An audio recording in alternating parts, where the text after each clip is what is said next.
Hello and welcome to another Sprues and Brews video, and in today's video we're going to be looking at the brand new Codex for the Thousand Sons. So this is the Thousand Sons entering 9th edition with a shiny new book. Now this book is going to replace the previous Codex Thousand Sons, and it will also replace the content that we saw in Psychic Awakening, the Ritual of the Damned. It's a really nice front cover, as all the 9th edition books have been. You've got an army-wide shot at the back there and a preview of what's inside. So I've been a fan of the Thousand Sons for a while. I will be honest, due to COVID and different things, I haven't actually played them in a very long time. To the point, actually, where I missed out on Ritual of the Damned. So a lot of the content in here is going to be sort of brand new to me. I knew that they introduced cults and stuff in Ritual of the Damned, but I didn't know an awful lot about them. So I was very excited to get this this week to review. On that note, actually, there is a full written review available on spruesandbrews.com, the link to which will be in the description for this video. So if you prefer to read about the contents of this book, you most certainly can. For the purpose of this video, though, we're going to go through the book. We're going to see what's in here and, see if it comes out as powerful as perhaps the Drukhari. Well, we'll just have to wait and see. So if we open up the book, you're of course greeted by lore, lots and lots of tasty lore. What I would say is a lot of the content in here, if you're a fan of the Thousand Sons already, will be you'll know about. Obviously, there's a lot of detail on Ahriman and Magnus, the two major players in this army. It talks about the origin of the Thousand Sons back, pre-heresy. It goes into detail talking about the cults. So yeah, lots of cool lore. There is some new lore in here compared to the last book, but not a massive amount.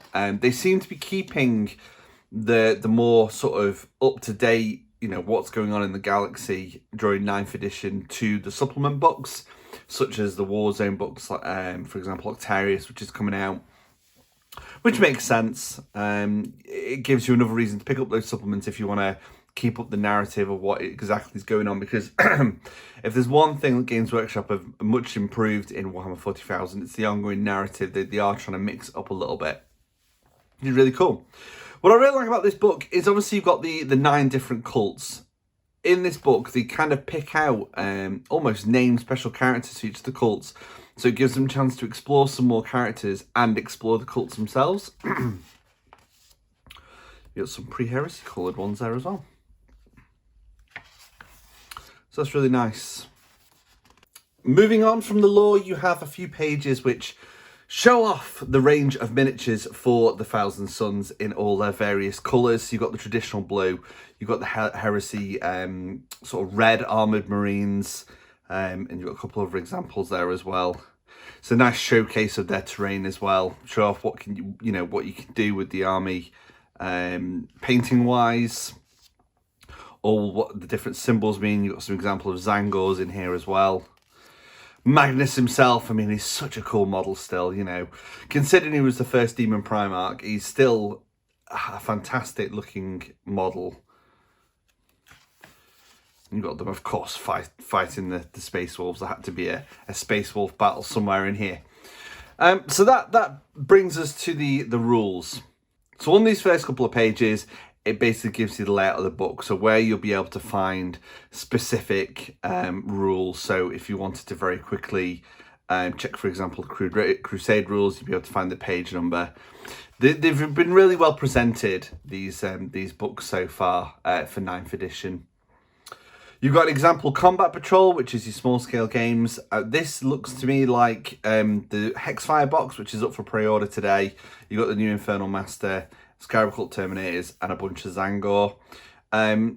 This, to me, hints that going forward, once Hexfire has been discontinued, this might replace the Start Collecting box that we currently have, which is the current Start Collecting contains Ahriman, a unit of Rubrics, and a unit of 10 Zangors. So I have a feeling this will replace it in the not too distant future. We then have secondaries. So these are exclusive to the Thousand Sons. They are very much focused on the psychic phase, as is a lot of this book.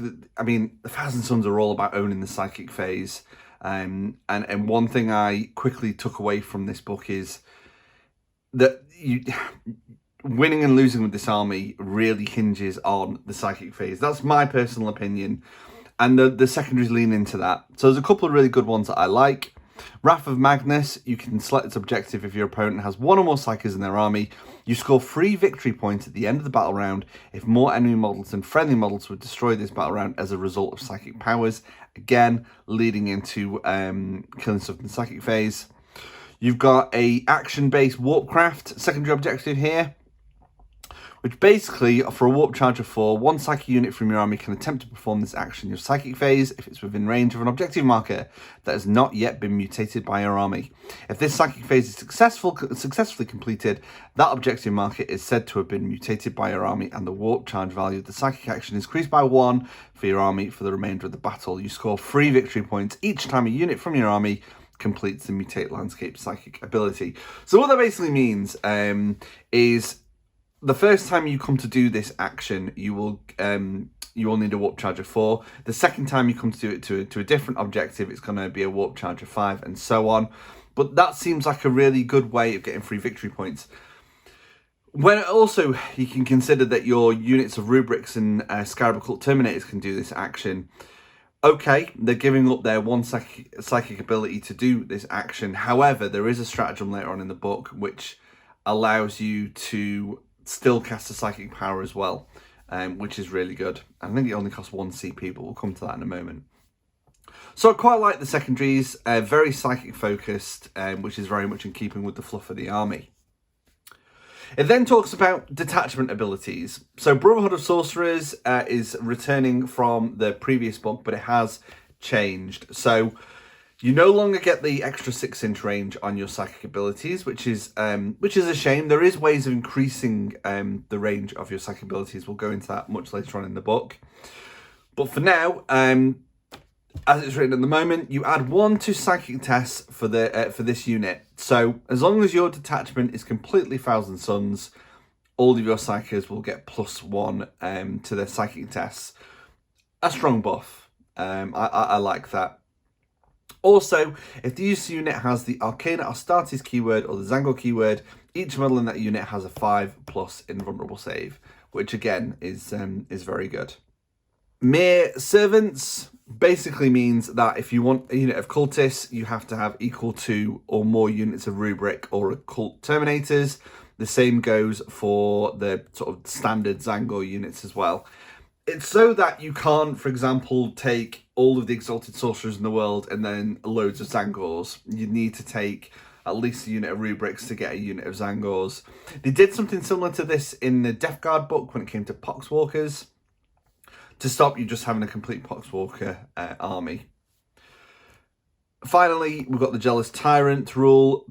Basically, it means you can only have 1 Demon Prince per detachment. So you couldn't use, for example, you couldn't take a battalion and take 3 Thousand Sun Demon Princes. You could only take 1. If you took multiple detachments, you can take 1 in each. Warcom previewed the next one, which is Legion Command. This is very similar to your upgrades that, say, for example, the Space Marines get, where you pay a points cost and you get extra abilities, and they've also got power levels as well. Some of these are very, very good. Some of them seem a little bit pricey, but they do seem pretty cool. I particularly like, and I don't know if it's very competitive, but for an Exalted Sorcerer, for 35 points, you can equip him with a second relic. So you could give an Exalted Sorcerer 2 relics. Does put a big target on his head. However, that could be quite fun. You've also got, for Aspiring Sorcerers and your Scarab Occult Sorcerers, if this model's unit is performing an action, this model's unit can shoot without that action failing. So, for example, if you're raising the banners or something like that, you're not going to forgo any shooting. You're still going to be able to shoot with that, which is, again, very, very cool.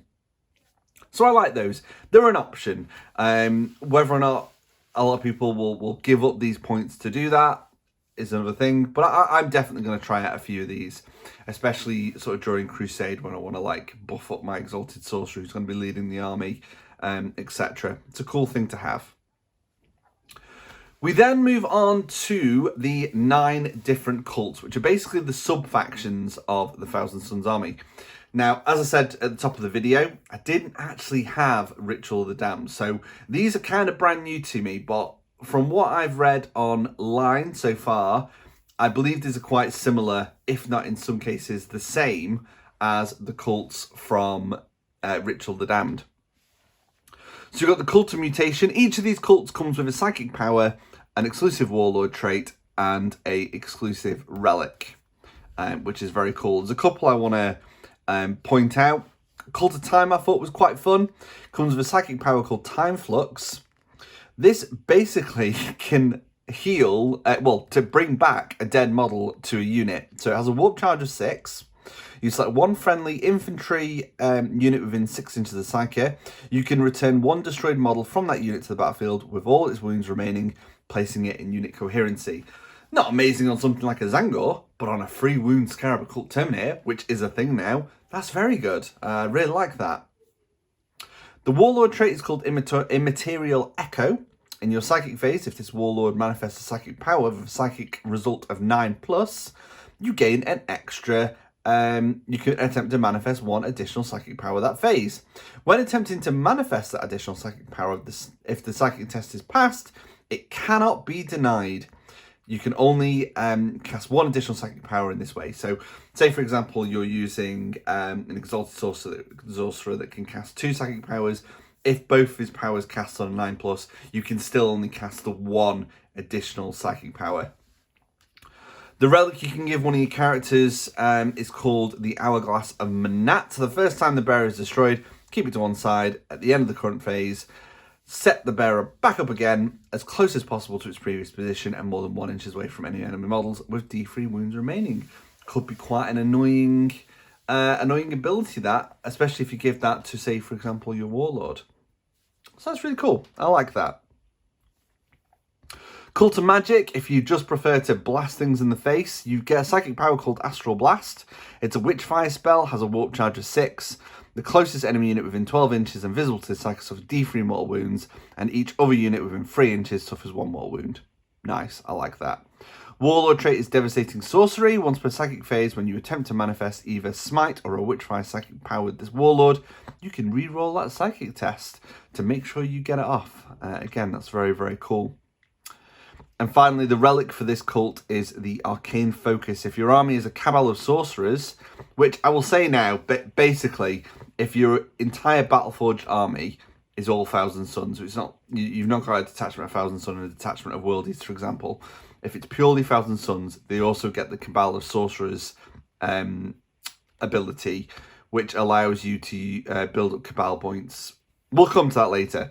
But anyway, if your army is one of those, the bearer has the following ability. Arcane Focus. At the start of your psychic phase, select one friendly psychic from within 6 inches of the bearer until the end of that phase. Each time you would use a Kabbalistic ritual on this unit, it costs 1 fewer points.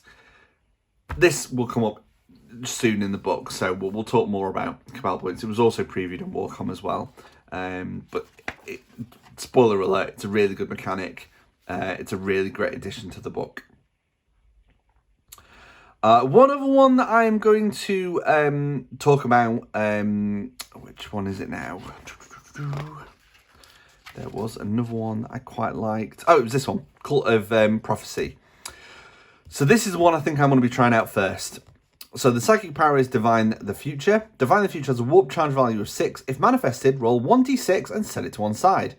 Until the start of your next psychic phase, you can use that dice roll to replace a single dice roll for a hit roll, a wound roll, an advanced roll, a charge roll, a psychic test, a Deny the Witch test, or a morale test for a Cult of Prophecy unit from your army.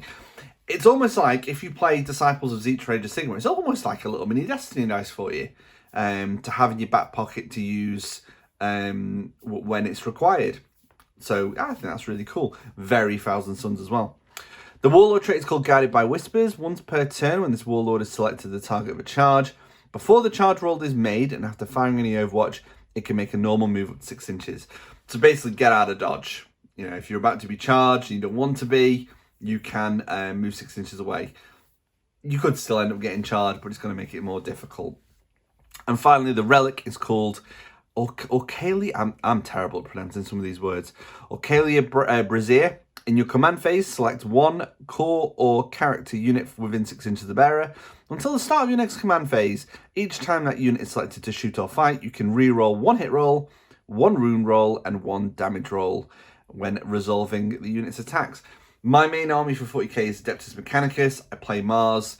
It's basically the Mars ability. It only affects 1 unit, but free rerolls. I love a free reroll. Why not? So you got 9 of these. I think there's pros and cons to all of them. I don't think there's really a super weak one.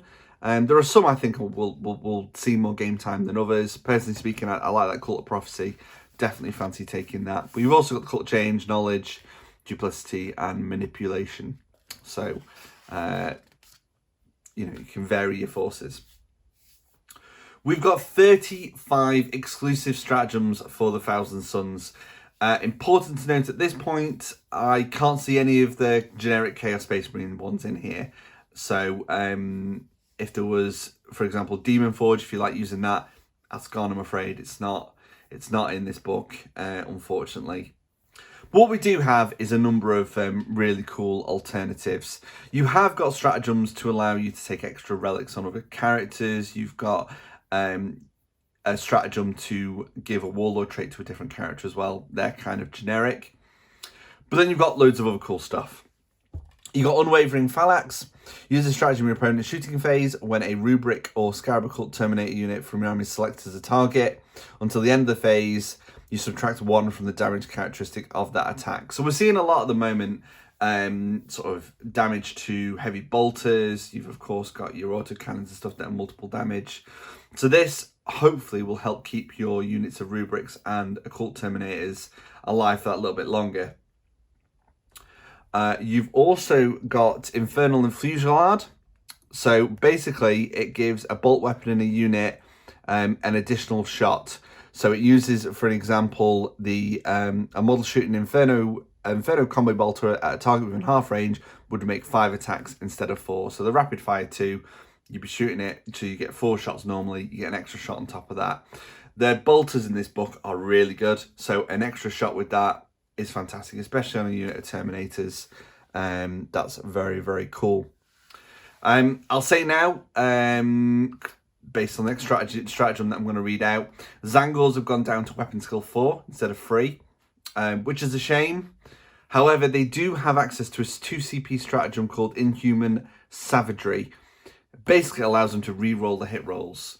So full re-roll hit rolls is great. And for 2 CP, I think if you've got a big blob of Zangors, that could be a very powerful stratagem. You have got your Great Sorcerer, that's back, 1 CP, allows you to cast an additional psychic power on top of the ones that are on your data sheet. So some really cool stuff in here. Master Immaterium is back for 1 CP, allows you to ignore the effects of perils. That's really cool. I think that was from Ritual of the Damned. Implacable Guardians is really cool. 1 CP. It basically means you can choose one of your characters, but it excludes Magnus the Red. Until the end of that phase, while this model is within 3 inches of a friendly Rubric or Terminator unit, enemy models cannot target that model with a ranged weapon. So that's going to keep your Exalted Sorcerers or whoever else, works on Araman as well, safe from your sort of snipers and stuff like that, which is very, very cool.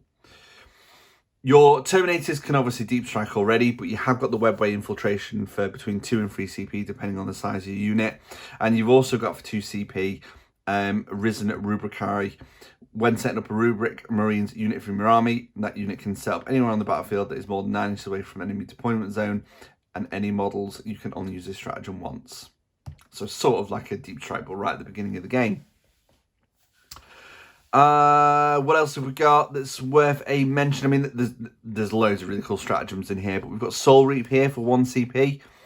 This is great for thinning out some hordes if you like your Soul Reaper cannons. Basically, it means if you're firing a unit that contains 11 or more models, you make 2 hit rolls instead of 1 for your Soul Reaper cannon. So I believe Soul Reaper cannons are heavy 5 now. I'll double check in a second. We'll go through the book. That would mean you get 10 shots. It's either heavy 4 or 5. I think it's gone up to 5, but we'll have a look in a minute.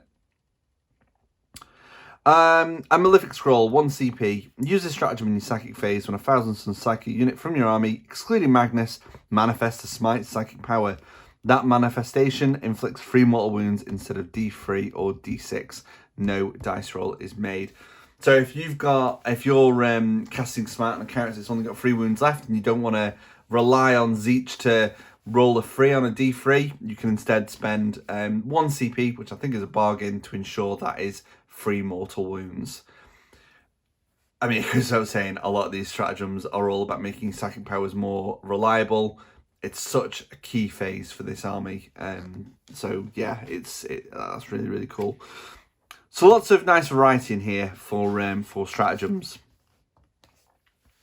We move on to the Warlord traits. So we've got 6 Warlord traits here. Some have returned from previous books. Worth noting that Araman still has to take the otherworldly prescience. Downside is, this particular Warlord trait has had a slight nerf. So it used to be a flat 3-up invulnerable save. It's now once per battle, it activates a 3+ invulnerable save. So a bit of a nerf. It's because I think Games Workshop want to go away from, it was starting to rack up quite a few units and characters and armies that could get hold of this 3+ invulnerable save. They're quite rare now. I mean, I could see when the Custodians get their book, they're probably going to get a 3+ invulnerable save somewhere. So I can understand why they've made that change. It's a shame, but yeah, a 3+ invulnerable save for a turn could be quite clutch. So yeah, that's still pretty cool. Magnus is getting the Mortarion treatment, so he now has access to 3 Warlord traits. He's locked into the 3 Warlord traits. You've got Arrogance of the Ions. You can reroll all your Deny the Witch tests, which is very good. And if your army is a Cabal of the Sorcerers, so that's when I was talking earlier about your whole army being Battleforged 1,000 Suns, you can benefit from 1 additional Kabbalistic ritual in each of your psychic phases. Again, we'll go on to those shortly.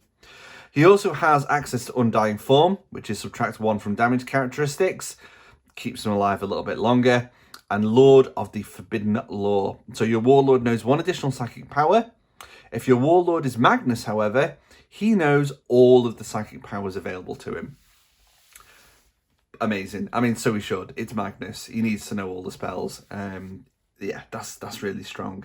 Wait till we get to Magnus's data sheet as well, and you'll see those 3 things combined with what's on his data sheet make him quite a strong character. Still a bullet magnet, but he has had a few buffs. A few things have changed, I think for the better, but we'll go on to that soon.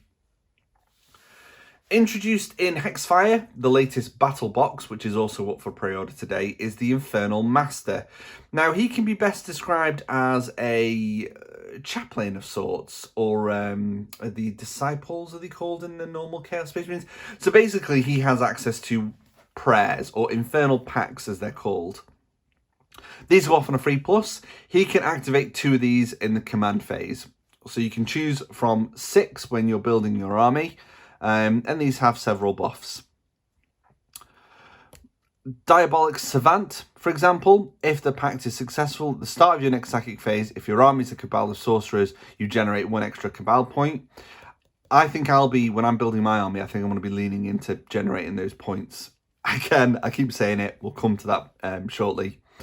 Also, in your next psychic phase, you can reroll your psychic test taken for the Infernal Master. He can only actually cast 1 psychic power, but you have got the CP stratagem to cast another 1 if you wanted. We've also got Fires of the Abyss. If this pact is successful, the closest enemy unit within 15 inches and visible to this Infernal Master suffers D3 mortal wounds. So it's like a smite, but in the command phase, which is very cool. So you got some nice buffs in here. Nothing game breaking, but a fun addition to the army. I kind of wish, because the model's so cool and he's got like a screamer of Zeech flying around him, I did hope he'd have some kind of summoning benefit or something, but sadly not, which is a shame. I think it would have really suited the model. We've got, I think it's 15 relics. Some of these have returned from the Codex and from Ritual of the Damned. Some of them have had name tweaks, not quite sure why. Take, for example, the Helm of the Demon's Eye. That is if your opponent uses a stratagem, roll a d6 and a 5+, you gain a command point as well. And the Umbralific Crystal, which used to be the Dark Matter Crystal, basically allows you to teleport an infantry unit once per battle, with all the usual restrictions. So, not quite sure why they've renamed them, but there you go. Convening Plate is one that I think I'll be using potentially on an Exalted Sorcerer. It is only applicable to Astartes units. The Bearer's save goes up to 2+, and in the fight phase, each time an enemy unit within engagement range of the Bearer selects targets for its attacks, it can only allocate up to half of its close combat attacks against the Bearer. So that's very cool if it's kind of a one-on-one scenario. So if you've got an enemy unit that has 4 attacks, only 2 of them are going to be able to target your character with that relic. Probably less effective if it's like a multiple combat going on, but still quite a cool relic. We've got Incandium, which is a fancy 4-stave. It has a shooting and a melee attack. That's really cool. The shooting is like a flamer, so it automatically hits at strength 5, -2 AP, 1 damage. The melee variant is +3 strength, -1 AP, and D3 damage. So that's pretty cool. One last one I'll mention actually is the Prism of Echoes. So each time the bearer successfully manifests a blessing power, double the range of the power's effects. So this kind of gets around the lack of the extra 6 inches that we're used to from the previous book. So some nice relics in here. Bonus points if anybody can pronounce this one. Basically it's a named Disc of Zeech, which allows you to still manifest psychic powers even if you've advanced or fallen back. And it also actually allows you to consolidate 6 inches in the combat phase as well, and it doesn't have to be towards the closest unit. So some really nice selection of relics. Obviously you've also got your individual relics that you can choose from depending on the cult that you choose as well. So lots of options.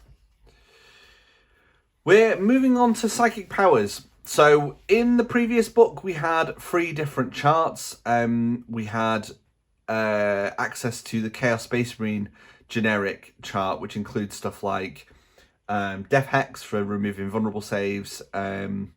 It also allowed us to use Warp Time. You'll notice that those are gone in name, but not in abilities. So Disciple of Discipline, of Vengeance. You've got Twist of Fate. Select enemy unit within 12 inches of the psychic until the start of the next psychic phase. Models in the unit cannot use invulnerable saves. So it's Death Hex, but with a different, more Zeechy kind of name. You've also got Temporal Surge, which is basically your Warp Time. All your Thousand Sun Psykers can take powers from both of these lists. However, your Zangor Shaman can only select powers from the Discipline of Change, just an FYI. A lot of the Discipline and Change ones are very similar to ones we saw in the other book. So we've got Glamour of Zeech is still subtracts 1 from attacks hit rolls. Doombolt has changed. It no longer has any movement debuffs. Instead, you select an enemy unit within 18 inches and the unit just suffers 3 mortal wounds for a warp charge of 6. You've got your healing on Temporal Manipulation, and Weaver of Fates is still here. Again, slightly reworded. Instead of being +1 to your save, it now grants the selected unit a 4+ invulnerable save. Has quite a high warp charge value of 7. Another one I really liked which I thought was well worth a mention. They're all really good. They're really good powers in this book, which absolutely suits the Thousand Suns. But Desecration of Worlds, I mean, that sounds cool, doesn't it? It's a malediction spell. It has a warp charge value of 7. If manifested, select one enemy unit within 24 inches invisible to the Psyker until the start of your next psychic phase. Each time that unit makes a normal move, advance, fall back, or makes a charge, roll 1d6 for each model in that unit. For a result of a 6, that suffers 1 mortal wound. Okay, so a 6, it only goes off on a 6, but that is such a psychological spell. Say, for example, you're up against a big horde of orcs or Tyranids. Every time they move, there's going to be a chance that they're going to be taking some mortal wounds. I really like that power. I think that's really, really fun. You're going to have mind games galore. And we'll mention Swell by the Warp as well, actually, because I think this would be really cool on a Demon Prince. It's got a warp charge value of 6. You add 2 to the model's strength characteristics and 1 to its attack characteristics. That's really cool. So a shame that we've kind of lost the generic Chaos Space Marine ones. Also, we had like Chaos Demon spells such as Infernal Gateway. They've gone as well. I had so much fun with Internal Gateway. I remember one of the last times I used my Thousand Suns was against Jay's Grey Knights, and I murdered loads of his Grey Knights with Infernal Gateway. So it's a shame that's gone. I'm sure he'll be very pleased to hear that. One of my favourite new additions to 9th edition has been Crusade.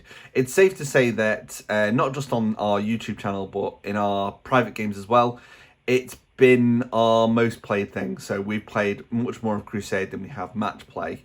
So I was very excited to come across the Crusade rules in this book.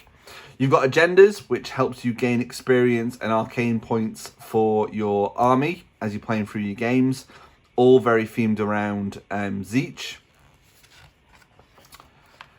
You've got Chaos Boons, which are... You use these instead of battle honors. These give permanent buffs to your characters, such as increasing their move characteristics, toughness. There used to be a stratagem in the old book where when you killed a character, you could you rolled randomly on a chart and gained a Chaos Boon. It's basically what this is. But for Crusade, I think that's very flavourful. It does feel quite generic though. I think we're going to see that in a lot of Chaos books. You've got exclusive battle traits and psychic fortitudes for your units once they've gained experience. Again, very cool. And then we've got the main mechanic of the book, which is arcane points. It explains here how they're generated. More often than not, it's all about the sort of psychic phase. So killing characters with psychers. If you control more objective markers, you gain arcane points. And then you spend the arcane points on Crusade relics or additional psychic powers for your units. Don't get me wrong, that is cool. That is cool. I like generating the points and gaining the extra relics. But unfortunately, that's it. That's your main mechanic. So if we think back to, say, Codex Dracari, when you're capturing objective, capturing territory, which helps you expand your force, very narrative driven. For the Dark Angels, you've got the Fallen. Your opponent can even include a Fallen model in their army. That's very narrative. That's very cool. Orcs have got like the internal conflict of fighting over who's going to be the war boss. That's very narrative. That's very cool. I really wanted to see something like that in this book, and there isn't, sadly. That is your main mechanic. So that was disappointing for me. I'm still going to use this army in Crusade, but I was hoping for more. A bit disappointed, unfortunately. There have been a couple of codexes where the Crusade content hasn't been as strong. For example, Necrons, which are obviously one of the first books of 9th edition, but you can't win them all. Obviously, with Crusade, you're creating your own narratives anyways you're playing through, so don't let it deter you from sort of creating a story. We've then got your requisitions, of which you can spend to do upgrades to refill your units, and you can even get a Demon Prince, go to Demon Hood. So that used to be like part of the Chaos Boons. That's where you can kind of ascend to Demon Hood and become a Demon Prince. You've got a cool name generator as well. And there's an example Crusade army. We're coming to the data sheets now, getting closer to the end of the book. It details your normal abilities for the detachments. Malicious volleys is still here, so your rapid firing if your unit has stayed still, or if it's a Terminator unit, or if you're within half range. It explains teleport strike, which your Terminators have, and Sorceress Master basically means when you're casting psychic powers from your unit of, say, Scarab called Terminators, you're measuring from the Sorcerer model themselves, not the unit, so you can't kind of game it a little bit when it comes to distances and stuff. Finally, we've come across the Kabbalistic rituals, which we keep coming across during the course of this book. And this is my favourite new addition to the Codex. You only can gain this if your army is completely Thousand Suns, so all your detachments are all Thousand Suns, so no super armies here. You gain access to this ability. At the beginning of the Psychic phase, you add up how many Cabal points you've got to spend during that Psychic phase, and it's got a little chart here to show how those points are added.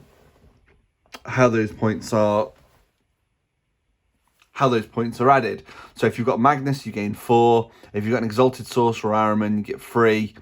2 if you've got a Sorcerer or Sorcerer in Terminator Armor or an Infernal Master, and then 1 for each of your units of Rubrics and Terminators.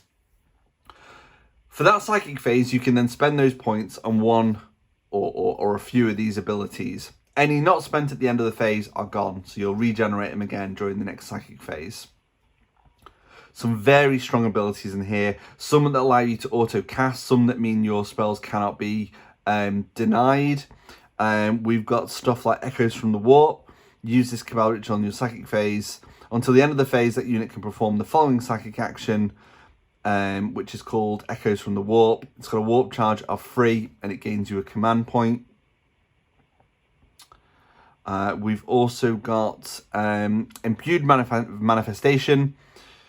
You add 6 inches to the range that psychic power affects. So once you've manifested the power, you can then add 6 inches to the range,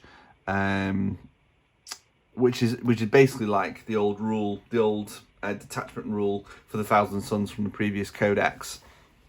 So I really like that.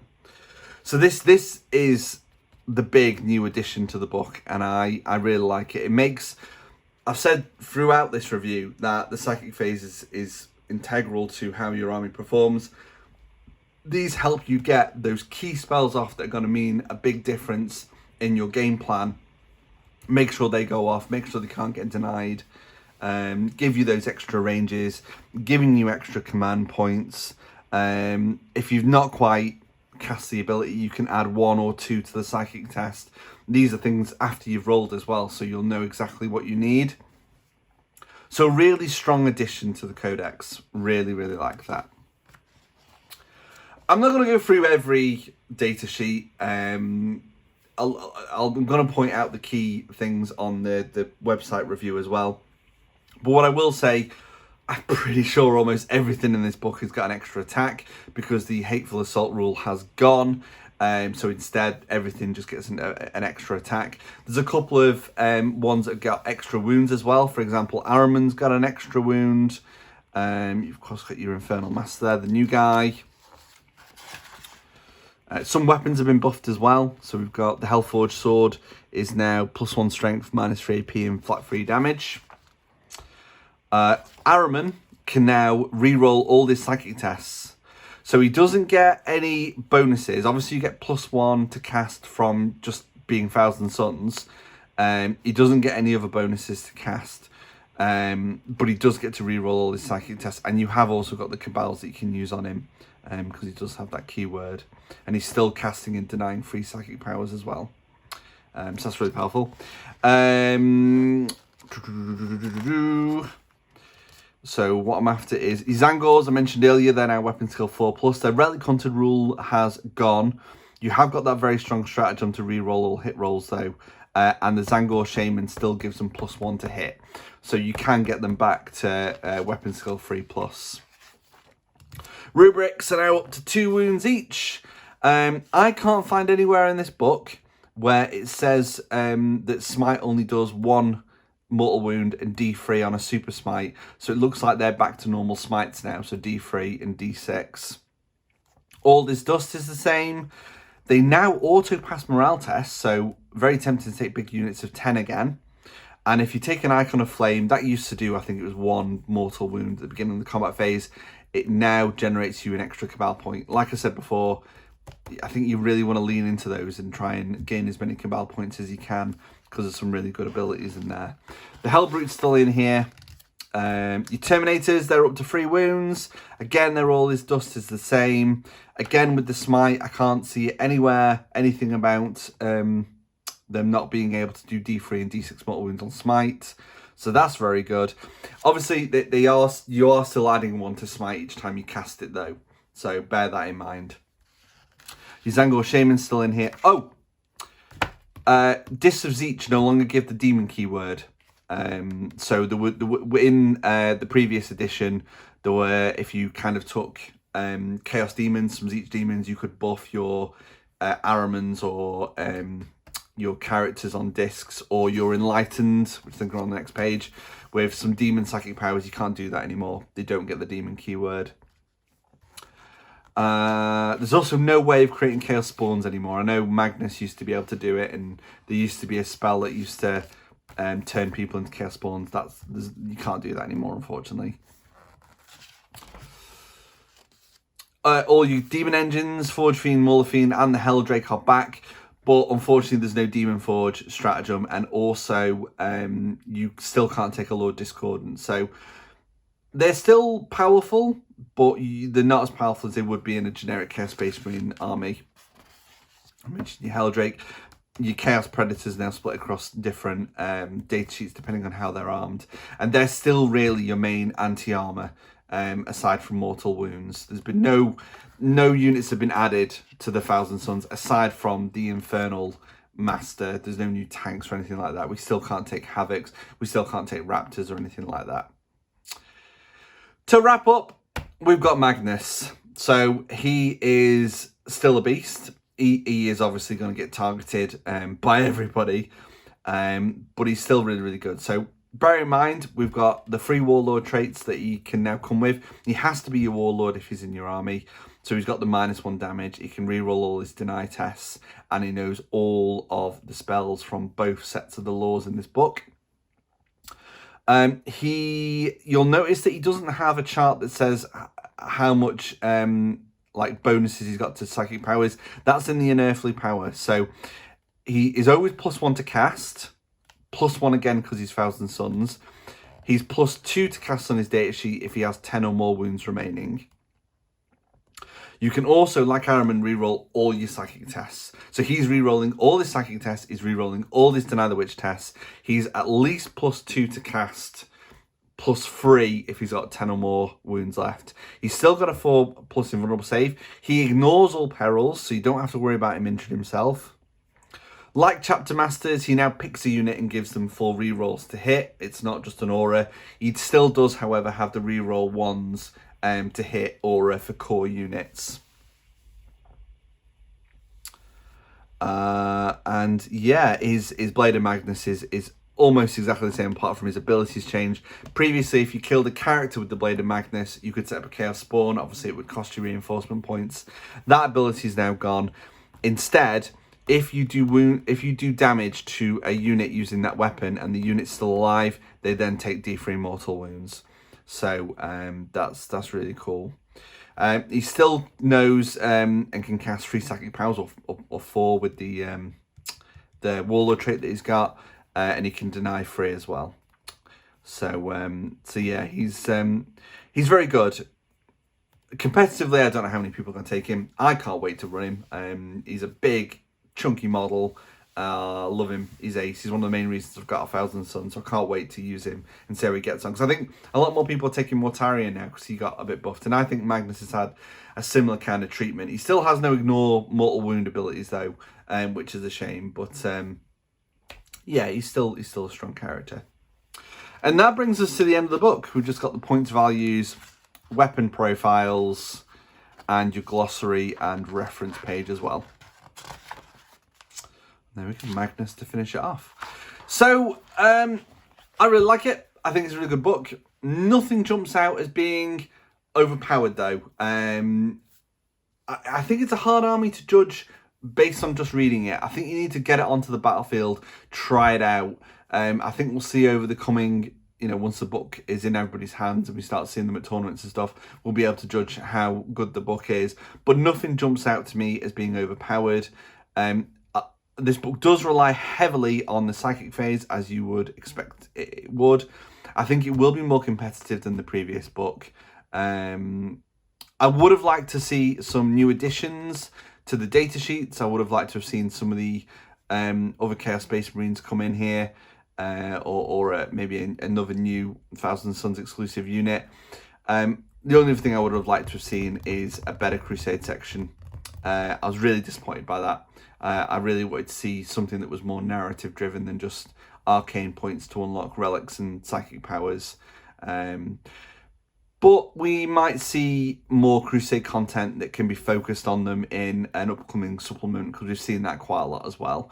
With like, was it Plague Pact? Was it for Warzone Caradon? And we've got one coming out for Octarius as well. So there's possibilities there for extra Crusade content.